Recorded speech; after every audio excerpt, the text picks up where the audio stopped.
다니는 사람들에게는 달력이 두 개가 있습니다. 어떤 달력이 있을까요?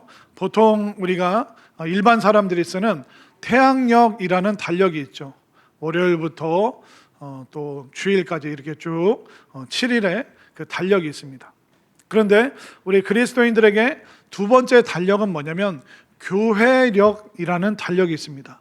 교회력이 뭐냐면 1년 12달을 예수님의 그 생애 주기에 맞춰서 우리가 예수님의 탄생과 예수님의 고난, 예수님의 부활, 또 예수님이 약속하신 성령의 임재하심, 이것을 1년 동안 예수님의 생애 주기에 맞춰서 우리가 거기에 맞춰서 신앙생활하고 또 삶을 돌아보는 그 달력을 교회력이라고 얘기를 합니다.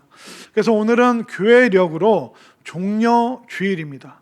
2000년 전 예수님께서 십자가 지시기 전에 예루살렘에 입성하신 날이 오늘 종려주일입니다.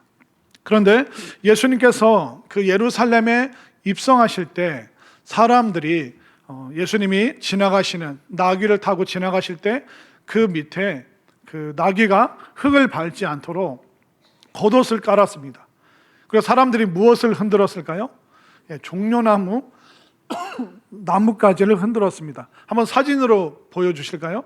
종려나무가 어떻게 생겼는지. 이렇게 사람의 손가락을 쫙 펴고 있는, 그래서 종려나무를 영어로 palm-tree라고 얘기를 합니다. 그러니까 손바닥 나무라고 생각하시면 되는데 마치 큰 부채 같기도 하고 사람들의 그 환호하는 손과 같은 모습이죠. 그래서 유대인들이나 아니면 로마인들이나 그들은 이제 개선 장군이 들어올 때, 또 황제가 들어올 때 그 발이 흙에 닿지 않도록 옷을 깔고, 그리고 황제가 왕이 들어올 때 그 들어옴을 환호하면서 큰 손바닥과 같은 그 팜추리 종려나무가지를 흔들면서 환호했습니다. 그러니까 예수님을 왕으로 유대인들이 이제 예루살렘에서 예수님을 영접하고 있는 모습이죠. 자, 오늘 본문 8절 말씀을 한번 볼까요? 오늘 본문 8절 말씀 시작. 많은 사람들은 자기들의 겉옷을, 또 다른 이들은 들에서 벤 나뭇가지를 길에 펴며, 그리고 9절과 10절, 9절을 제가 10절을 여러분들이 앞에서 가고 뒤에서 따르는 자들이 소리 지르되 호산나 찬송하리로다 주의 이름으로 오시는 이여 찬송하리로다 오는 우리 조상 다윗의 나라여 가장 높은 곳에서 호산나 하더라. 그러니까 호산나 호산나, 겉옷을 깔고 종려나무가지를 흔들면서 예수님을 향해서 호산나 호산나 외치고 있습니다. 이 호산나가 무슨 뜻이냐면 우리를 구원하소서, 왕으로 오시는 이여, 메시아여 우리를 구원하소서라는 뜻이 있습니다. 여러분들 한번 생각해 보십시오. 그 예루살렘, 그 유대인들 중에 유대인들이 몰려있는 그 예루살렘에서 예수님이 나귀를 타고 입장하시는데, 그런데 사람들의 그 환호 소리가 쩌렁쩌렁 울립니다. 예수님을 왕으로 모시고 예수님을 가장 높은 분으로, 예수님을 슈퍼스타로 여기면서 수많은 사람들이, 예루살렘에 있는 모든 주민들이 예수님을 향해서 엄청난 그 환호성을 외치고 있습니다. 그런데 아까 장로님 기도 들으면서 제가 깜짝 놀란 게 오늘 준비한 설교 내용과 동일하게 그 기도 내용이 흘러가는 걸 들으면서 제가 뒤에서 깜짝 놀랐습니다. 그렇게 환호했던 그들이 5일 지나서 뭐라고 외치는지 아세요? 자, 화면으로 마태복음 27장 22절과 23절 말씀, 22절을 제가 23절 여러분들이 빌라도가 이르되 그러면 그리스도라 하는 예수를 내가 어떻게 하랴? 그들이 다 이르되 십자가에 못 박혀야 하겠나이다.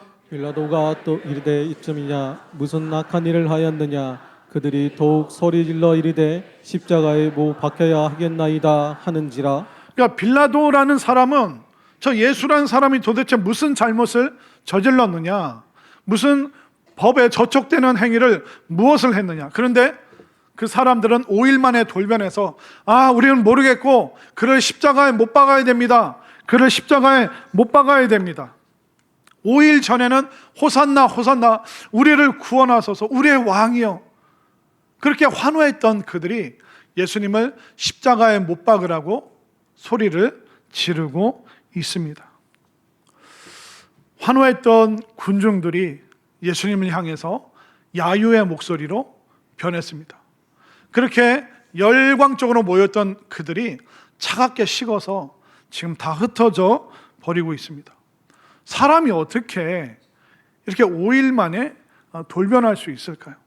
그렇게 열정적인 모습으로 웃는 모습으로 예수님을 마주했던 그들이 어떻게 겨우 5일 만에 차갑게 냉소적으로 그리고 무섭게 예수님을 십자가에 못 박아서 죽여야 된다라고 말을 하고 있습니다. 여러분들 마주보던 사람이 등 돌릴 때가 있을까요? 그렇게 친밀하게 지냈던 그 사람이 냉랭하게 길거리에서 만났는데 아는 척도 안 할 때, 인사도 안 할 때 그때 느끼는 그 차가운 감정, 그 모멸감, 그 씁쓸함 아마 여러분들도 많이 느껴보셨을 겁니다. 사도 바울도 이런 사건을 기록하고 있는데요. 화면으로 디모데후서 4장 10절 말씀 볼까요? 읽겠습니다. 시작. 데마는 이 세상을 사랑하여 나를 버리고 데살로니가로 갔고. 데마라는 사람이 있었어요. 그런데 그가 사도 바울을 버리고 세상을 사랑하여 다시 세상으로 갔습니다. 이 데마라는 사람이 나쁜 사람이 아니에요. 못된 사람이 아닙니다. 사도 바울을 싫어했던 사람이 아닙니다. 다른 본문인 빌레몬서 1장 24절에서 데마를 이렇게 기록하고 있습니다. 시작. 또한 나의 동역자 마가 아리스다고 데마 누가가 문안하느니라. 마가복음을 기록한 마가, 누가복음과 사도행전을 기록한 누가, 그들처럼 제자와 사도의 반열에 들었던 사람이 데마라는 사람이에요. 사도 바울의 동역자, 나의 동지, 정말 함께 하나님 나라를 위해서 열심히 수고했던 그 데마가 어떻게 됐습니까? 다시 디모데후서 4장 10절 시작. 데마는 이 세상을 사랑하여 나를 버리고 데살로니가로 갔고. 함께 사역했던 한 팀이었습니다.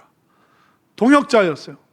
함께 웃으면서 예수님 이야기하고 다음에 어느 도시로 가서 복음을 전할까? 오늘 이런 에피소드가 있었습니다. 이렇게 사람이 치유받았습니다. 이렇게 귀신이 떠나갔습니다. 우리 잠시 후면 이 유럽 전역을 정말 예수님의 사랑으로, 예수님의 능력으로 우리가 다 덮을 수 있을 것 같습니다. 정말 하나님 살아계십니다. 사도 바울과 함께, 마가와 누가와 함께 전도했던 그들과 함께 그 가슴 뜨거운 시간을 보냈던 그 데마가 냉랭하게 변해서 사역의 자리를 이탈했을 뿐만 아니라 세상으로, 그 육신적인 일을 좋아하여서 예수님보다 세상을 더 사랑해서 세상으로 떠나버린 그 데마의 모습을 기록하고 있습니다. 그 안타까움을 사도 바울이 기록하고 있는 것이죠. 저도 목회를 하다 보면 참 많은 사람들을 만납니다. 너무 기쁘고 감사한 일도 많은데 안타까운 그런 상황도 참 많이 마주합니다. 함께 뜨겁게 기도하고 같이 성경 공부하고 식사하면서 하하호호 웃던 사람이 있었는데 어느 순간 서서히 교회에서 멀어지고 안 보이기 시작하고 전화해도 연락을 안 받고 카톡을 보내도 1이라는 숫자가 사라지지 않고, 그런 경우를 참 많이 봅니다. 물론 이유야 다양하겠죠. 수많은 그 사연들이 있겠죠. 근데 그 좋았던 추억들이 과거가 되어버리고 더 이상 돌이킬 수 없는 그런 모습을 간직한 성도들, 과거의 성도로서 함께 지냈던 그분들을 떠올리고 생각할 때마다 참 안타까울 때가 많습니다. 대만은 왜 그렇게 변했을까요? 그 예수님을 열광적으로 환호했던 그들이 어떻게 5일 만에 차갑게 식어져서 예수님을 죽이라고 말을 할 수가 있죠? 우리가 변함없이 주님을 따라야 되는데 왜 우리의 마음은 자꾸 안 좋게 변질되고 좋지 않은 방향으로 흐를 때가 있습니다. 왜 그럴까요? 우리가 그 이유, 예수님을 배반하고 등 돌리고 정말 한 팀이었는데 차갑게 식어진 이유, 그 이유는 수도 없이 많아요. 근데 그 이유를 아는 것이 중요한 것이 아니라 우리가 어떻게 하면 변함없이 주님을 따를 수 있을까? 그러기 위해서는 우리가 어떻게 해야 되냐면 내가 무엇 때문에 호산나라고 그때 외쳤는지, 내가 무엇 때문에 예수님을 따르는 거지, 내가 예수님이 좋아서 예수님을 따르고 있는지, 아니면 예수님이 주실 그 무엇 때문에 내가 교회를 다니고 있는지, 이것을 우리가 늘 점검을 해야 됩니다. 이스라엘 백성들은 왜 예수님께 호산나라고 외쳤을까요? 이스라엘 백성들, 그들은 나라가 없으면 우리는 끝장난다 라는 생각을 가지고 있었습니다. 그러니까 이스라엘 사람들은 민족주의에 매달린 거예요. 근데 이스라엘은 나라를 로마뿐만 아니라 그 전에 페르시아, 헬라, 페르시아, 그리고 바벨론, 아수르, 그들은 대대로 다른 나라의 지배를 받았습니다. 그런데 그들은 민족주의에 빠져서 나라가 없으면 우리는 끝장나는 사람들이다. 그들은 나라를 잃었지만 동시에 뭐도 잃었냐면 하나님을 잃어버렸습니다. 그들이 하나님을 버리고 하나님을 떠났기 때문에 하나님께서도 그 나라를 지켜주실 수가 없었던 거예요. 그렇다면 이스라엘 백성들이 하나님께 돌아와야 되는데 하나님께 돌아온 게 아니라 잘못된 민족주의에 빠져서 그들은 하나님을 잊어버리고 그들은 그 당시에 흐르고 있던 그 민족주의를 붙잡았던 것입니다. 유대의 민족주의는 뭐냐면 우리만 하나님의 백성이고 다른 민족들은 하나님의 백성이 아니라 다 심판받고 저주받고 멸망할 사람들이다. 그런 다른 민족에 대해서 증오심을 가지고 살았던 사람들이 유대인들이었고 잘못된 민족주의를 갖고 있었던 거죠. 우리가 애국, 나라를 사랑한다는 것과 잘못된 민족주의는 전혀 다른 것입니다. 우리가 역사 속에서 마주한 것은 2차 세계대전을 일으켰던 독일을 한번 생각해 보십시오. 독일도 민족주의에 빠졌는데 그 민족주의가 뭐였냐면 우리 민족의 전통의 힘을 발현을 해야 된다. 그러니까 우리 게르만 민족의 힘을 온 세상에 보여줘야 된다. 그리고 민족 간의 차이에 대해서 주목을 하는 거예요. 우리는 저들보다 우월하다. 우리 게르만 민족 말고 다른 민족은 다 열등하다. 그렇기 때문에 열등한 민족은 죽여도 된다. 우리는 생물학적으로 우월한 게르만 민족이 더 많아지게 해야 된다. 이 세상을 게르만 민족이 지배를 해야 된다. 그래서 히틀러가 무려 99%의 지지를 받고 독일의 대통령이 되었던 것이죠.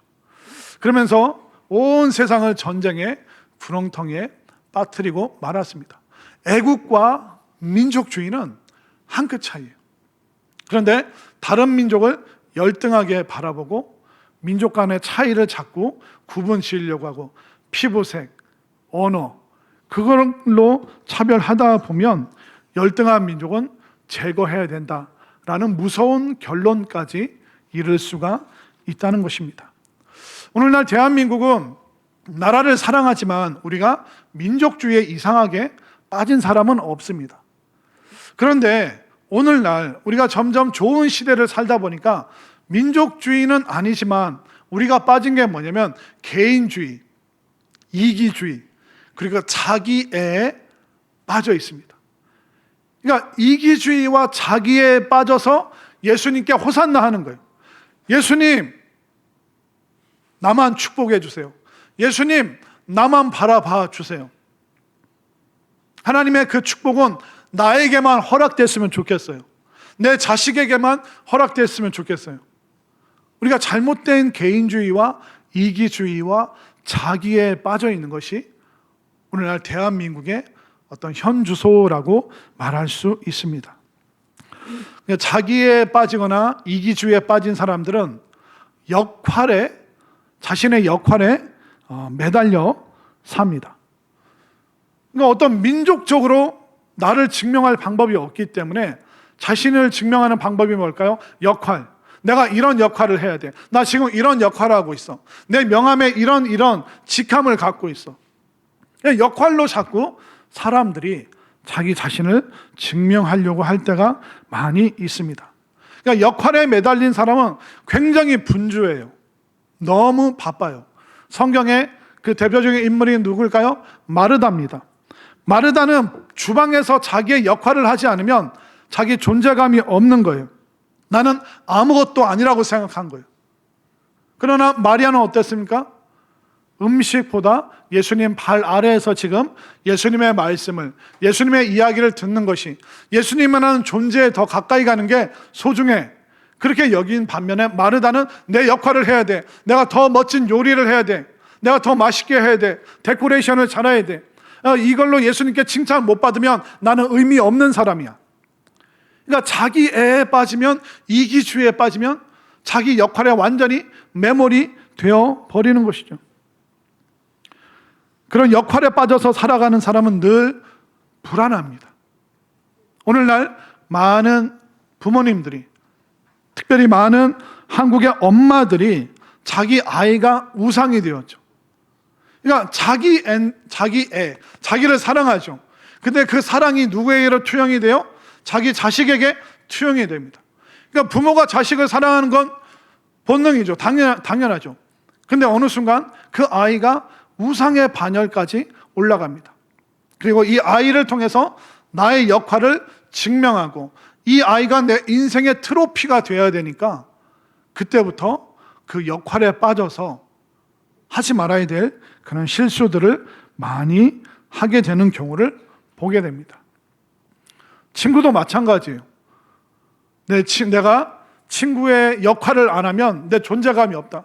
그래서 같이 영화 보고 같이 커피 마시고 친구들이 가자는 데는 가지 말아야 될 곳도 나 가야 돼. 자기 역할에 빠져서 친구들을 통해서 자신의 존재를 증명받으려고 하는 자기의 개인주의, 이기주의, 그 속에서 호산나 외치고 그 속에서 예배할수록 그의 신앙과 그의 마음은 점점점 기괴하게 비틀리기 시작해서 어느 순간 잘못된 선을 타기 시작하면서 시간이 지나면 나 예수님 몰라, 나 더 이상 교회 안 다녀, 나 하나님 몰라, 이런 식으로 삐딱선을 타기 시작하게 된다는 것입니다.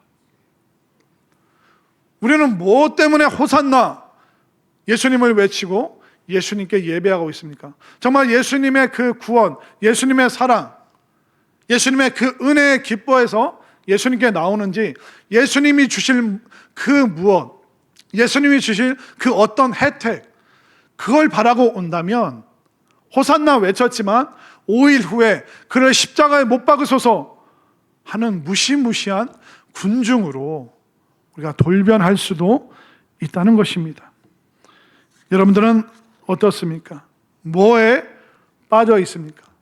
여러분들 엉뚱한 민족주의나 잘못된 자기의 이기주의, 이상한 우상에 빠지지 마시고 정말 전심을 다해서 여러분들이 예수님께 더 깊이 빠지시길 바랍니다. 예수님의 말씀에, 예수님 앞에 기도하는 것에 정말 예수님의 심정으로 전도하고 내가 훈련받고 정말 예수님께 더 깊이 빠질 수 있는 여러분들이 될 수 있기를 바랍니다.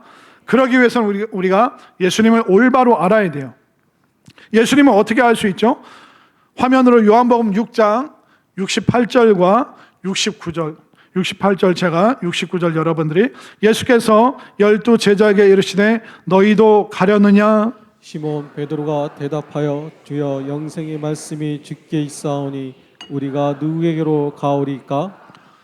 예수님께 생명의 말씀, 영원한 생명의 말씀이 예수님께 있는데 우리가 누구에게 가겠습니까? 이 고백이 여러분들의 고백이 될 수 있길 바랍니다. 정말 예수님을 올바로 알고 예수님께 생명이 있다, 예수님께 능력이 있다, 예수님께 은혜 있다, 그것을 고백했던 뇌성마비 시인 송명희라는 분이 있습니다. 사진으로 한번 볼까요? 중증 뇌성마비로 평생 휠체어가 아니면 움직일 수가 없었고 또 온몸이 뒤틀려 있는 송명희 시인. 그런데 나 가진 재물 없으나 그 찬양 아시죠? 그러니까 수많은 찬양을 작사했을 뿐만 아니라 수필과 시도 많이 쓰셨는데 그분이 쓴 수필 중에 고난의 예수님께 드리는 편지라는 내용이 있습니다. 제가 한번 읽어드리겠습니다. 예수님을 쫓은 후에도 고난은 저를 떠나주지 않았고 오히려 고난이 많아져 고통스러움은 더해만 갔었는데 예수님이 제 옆에 계셔서 육신은 고달픔이 있으나 마음은 편안했고 감사함으로 고난의 길을 잘 밟을 수 있었지요. 의심과 두려움이 있을 때는 두려움 말고 믿기만 하라. 슬프고 괴로울 때는 얘야 나는 너를 사랑한단다. 제가 도저히 용납받을 수 없는 잘못을 했을 땐 그래도 나는 너를 여전히 사랑한단다. 예수님은 그렇게 수없이 말씀하시며 그 부드러운 손으로 안아주셨지요. 제가 예수님을 만난 후 건강이 없어도 지식이 없어도 많은 재물이 없어도 예수님이 계시기에 감사할 수 있었지요. 예수님, 감사의 성숙과 이해의 성숙은 고난이 아니면 얻어지는 게 아닌가 봅니다. 그러니까 고난을 겪지 않았다면 그 감사와 또 인생에 대한 그 이해를 본인은 못했을 것이다 라고 고백하고 있는 것입니다. 하나님께서는 우리에게 예수님을 주셨습니다. 그렇다면 우리는 하나님께 다 받은 거예요. 예수님 말고 더 소중하고 더 위대하고 더 엄청난 게 어디 있을까요? 그렇기 때문에 하나님께서는 어떻게 보면 더 이상 우리에게 주실 게 없어요. 그러나 물론 더 주실 겁니다. 그러나 예수님을 우리에게 주셨기 때문에 저는 모든 것을 가졌습니다. 저는 전부를 가졌습니다. 그렇게 고백할 수 있는 그 믿음의 자리까지 여러분들이 갈 수 있게 되기를 바랍니다. 그렇기 때문에 우리가 단순히 나의 문제를 아는 것에서 그쳐서는 안 돼요. 내가 어디 아프면 진단하고 진료하는 걸로 그치면 안 되죠. 약을 먹던 수술을 했던 오랜 시간 우리가 회복의 기간을 갖던 우리가 뭔가 처방을 받아야 되고 우리가 치료를 해야 되고 우리가 행동을 해야 되는 것입니다. 그렇기 때문에 정치적인 메시아가 아니라 온 세상의 구주로 오신 그 예수님을 잘 믿으시기를 바랍니다. 상황에 따라 흔들리지 마시고 요동치 않는 믿음을 가질 수 있게 되기를 바랍니다. 사람들의 말과 떠돌아다니는 의견에 여러분들 따라가지 마시고 기록된 말씀, 이 약속의 말씀을 꽉 붙잡는 여러분들 될 수 있기를 바랍니다. 그리하여 우리가 종료주의를 통과하여 고난주간으로 들어가고 또 고난주간을 지나 우리는 부활의 날을 맞이하게 될 것입니다. 우리가 예수님 바라보고 예수님 의시하고 예수님이 나의 전부시고 오늘 성찬 예식을 통하여 예수님의 살과 피, 예수님의 전부를 여러분들이 영접하면서 예수님과 동행하고 또 예수님을 따라가는 우리 모두의 삶이 될 수 있기를 간절히 소망합니다.